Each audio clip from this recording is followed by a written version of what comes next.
Good evening. We begin with breaking news out of Texas. Authorities announced tonight the takedown of what they describe as one of the largest human trafficking networks in the state. A multi-agency operation carried out before dawn led to 20 arrests across 5 counties and the rescue of more than... For 6 months, analysts from the DEA, FBI, and Texas Highway Patrol had been tracking something that sounded impossible, something no one wanted to believe.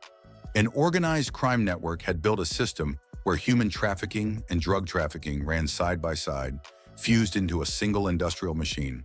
And every day, dozens of homeless people were disappearing from the streets of Houston, Austin, and Dallas without a trace.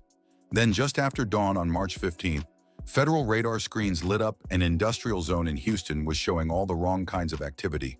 Strange patterns around a chain of convenience stores, suspicious ATM withdrawals, and people moving along precise, pre-planned routes.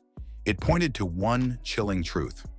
A criminal operation hiding behind legitimate businesses was turning the homeless into human tools for drug distribution. These people weren't taken to shelters. They were recruited, promised food, a bed, maybe a little money. But instead, they were pulled into a system designed to use them as disposable couriers, leaving no digital trail, no fingerprints on the organization's finances, no evidence leading back to the masterminds. The scale was staggering.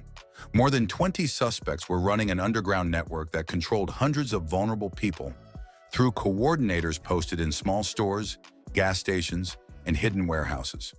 By early March, investigators finally saw the whole picture. Financial teams traced cash flowing through shell companies in Texas, Mexico, and the Caribbean, money disguised as payments for logistics and consulting, each transaction engineered to slip past automated monitoring.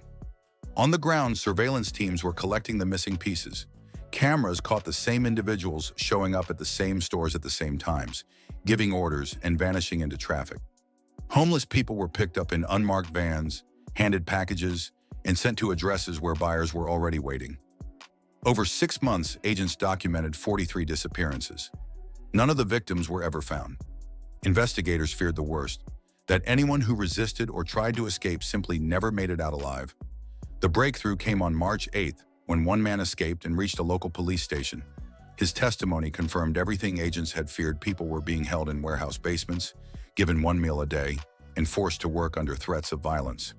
Each was assigned a daily quota of drugs to distribute and punished if they returned empty-handed. Medical exams later showed signs of beatings, burns, and chemical injuries from prolonged exposure to fentanyl and methamphetamine. Before we continue, make sure to like this video and subscribe. By midnight on March 14th, suspicion had turned into an urgent, full-scale operation.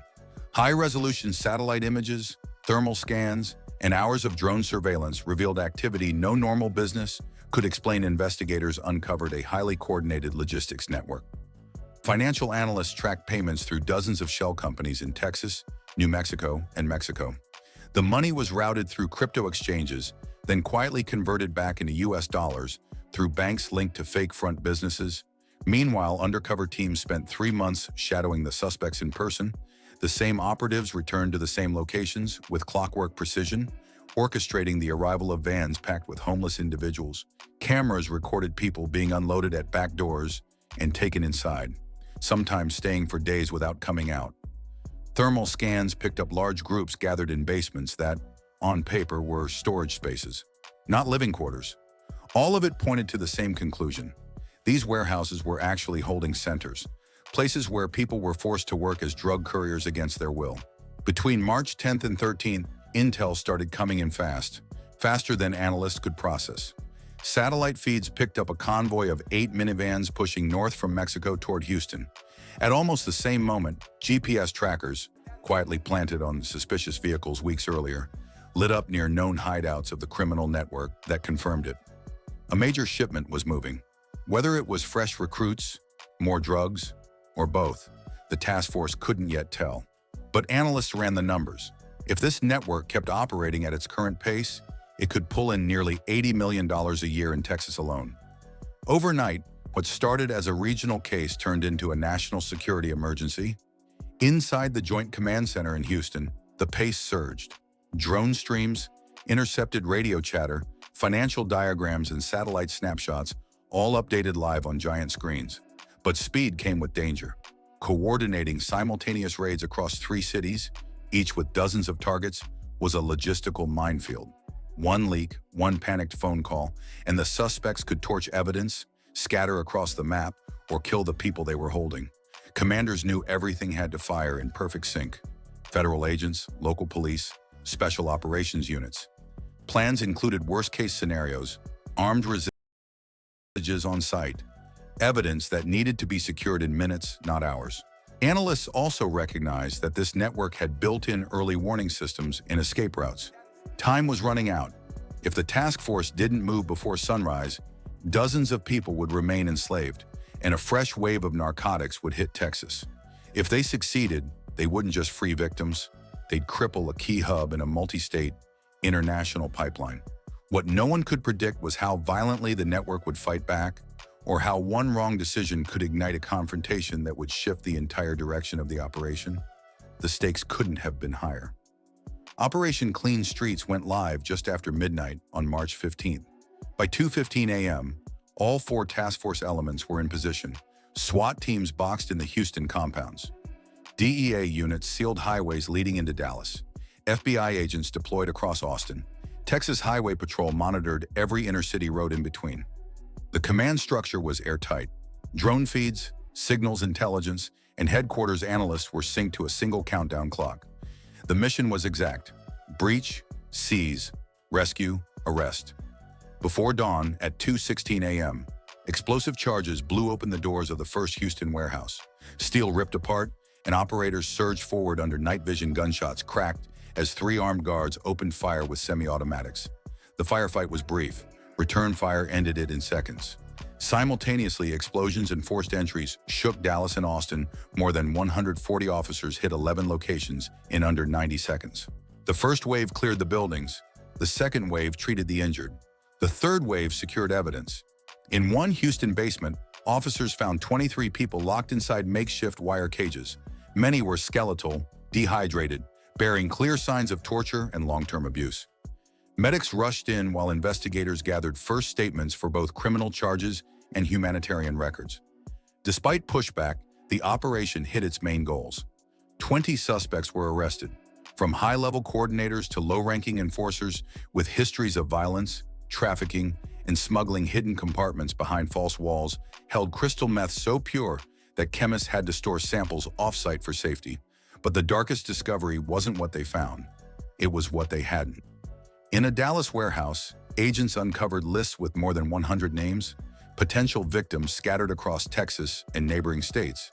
GPS units held coordinates pointing to sites in New Mexico and Louisiana, and intercepted messages suggested part of the organization had already moved, anticipating a raid.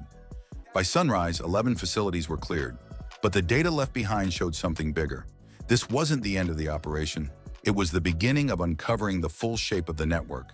And communications intercepted that morning hinted at an even harsher truth. Identical networks might be active in other states. By March 16th, the mission shifted from assault to analysis.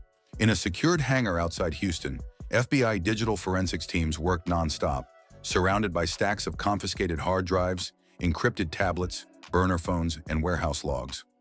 One server alone held 1.7 terabytes of data: financial ledgers, GPS tracks, coded messages layered with offshore-style encryption.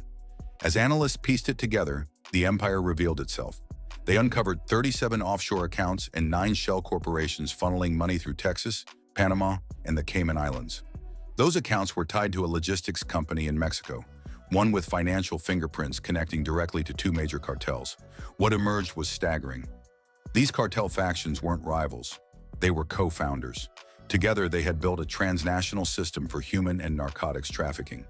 Structured like a corporation, each quarter they planned to move up to 800 pounds of meth in traffic or coerce up to 150 people into courier labor. The Texas branch? It was only one of 5 nearly identical hubs stretching across the southern United States, each one capable of generating close to $15 million every month.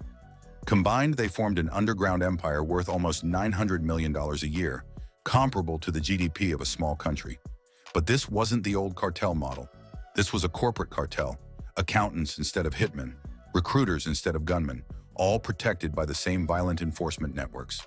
At Quantico, analysts briefed officials on what they called a clean streets blueprint. a new hybrid form of warfare fought on concrete, in financial markets, and across digital networks. Cooperation among the FBI, DEA, Texas Police, and Border Patrol proved that military-level coordination could dismantle modern criminal structures, because traditional policing simply wasn't enough anymore. But hidden beneath every arrest and every seized kilo was a harsher reality. The criminal machine was evolving faster than law enforcement technology. Texas had shown how modern crime must be fought. But one question lingered. Was this single strike enough to cripple a system built on brutality and greed? Or had the task force only fired the first shot in a much longer war? Texas won the first battle. The war, however, was only beginning.